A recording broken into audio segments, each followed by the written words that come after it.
Sasol is another case. Here's a big company, state-owned, state-established, right? At the back of super exploitation of black South Africans. Big. 1979, government says, no, we want to build other plants, Sasol plants, Sasol 2, Sasol 3. So the apartheid government said, we need some injection. So they privatized parts of Sasol. And then, of course, this government did not privatize everything. So it still retains some strategic control of that company. Sasol is a monopoly. When you think about a giant, you know, something that you can be proud of as a South African, that this is a South African, it's Sasol. Sasol conquers markets in South Korea, petrochemicals. It competes internationally. South African created company.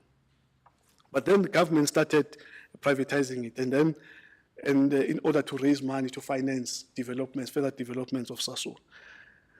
Now, Sasol is not just petrochemicals, it's a giant in petrochemicals. But as I said before, the apartheid planners were very, very clever because they understood the value chain. So in Sasol, you have the mines. So Sasol owns Sasol coal. You need coal to make fuel through the Sasol process, right? So Sasol owns some coal mines. Sasol produces 17% of coal in South Africa. Those Sasol mines, they produce 17% of coal in South Africa. Then enter the democratic government, privatization further, right? Today, the state owns 8% of Sasol through the ITC, 8%, which means that decision-making in Sasol is predominantly foreign determined because foreign ownership of Sasol is about 30% now, okay? So you've given up your strategic capacity to make steel. You've given up your strategic capacity to drive telecommunications in South Africa.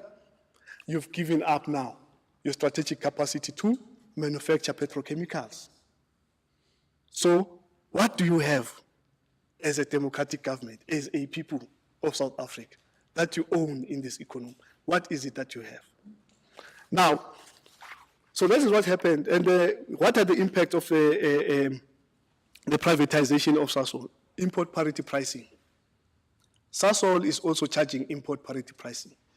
The people who manufacture fertilizer will tell you that the feedstock that enters into the production process for fertilizer, for food security, for animal feeds, and so forth, they will tell you that they are paying import parity pricing from Sasol.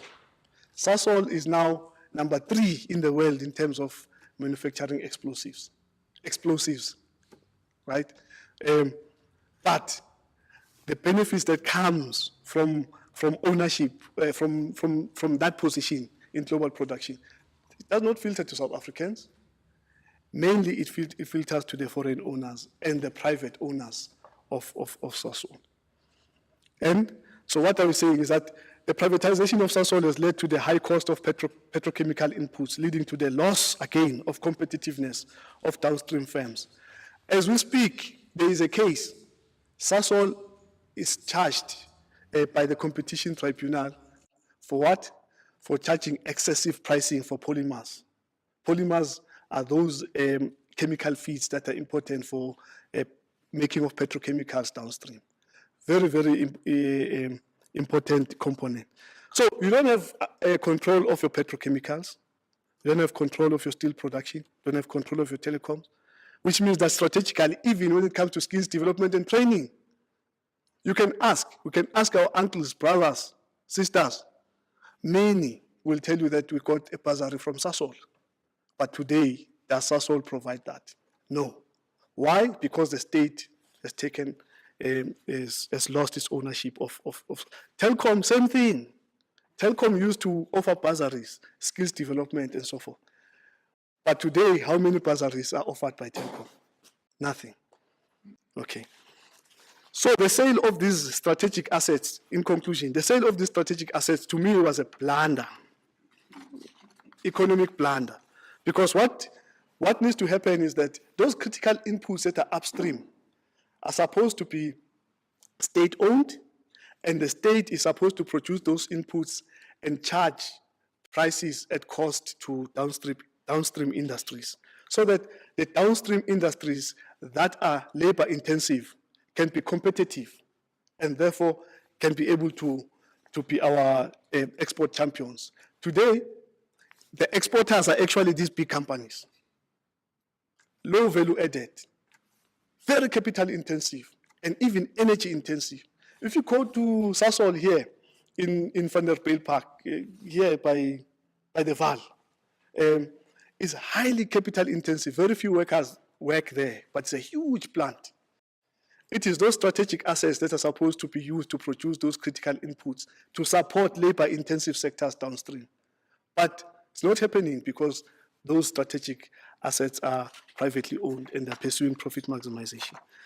Now, let me close. What needs to be done? Straightforward. I'm going to quote the Freedom Charter. It said the people shall share in the country's wealth. The people shall share in the country's wealth. And how? How will the people share in the country's wealth? One of the hows of the Freedom Charter is the mineral wealth beneath the soil, the banks and monopoly industry shall be transferred to the ownership of the people as a whole. Which people? Which people? South Africans, isn't it? These monopoly industries that they were talking about here, they included Sasol, they included ISCO, they included Telkom, but now these monopoly industries are foreign owned and they are privately owned. You can't say as an ordinary South African, hey, I have a stake there through my democratic state. No, they are privately owned. So we've lost that. We've lost the capacity to create jobs, the capacity to train young people. We've lost the capacity to industrialize. And because of foreign ownership, we've got a huge current account deficit. Profits are remitted out of South Africa. On average, since 1970, I saw that since 1970, about 4% of GDP is leaving the country through profit remittances. 4% of GDP. So excessive foreign ownership, mantra of foreign direct investment can pose a limit to your future growth as a country. Thank you very much.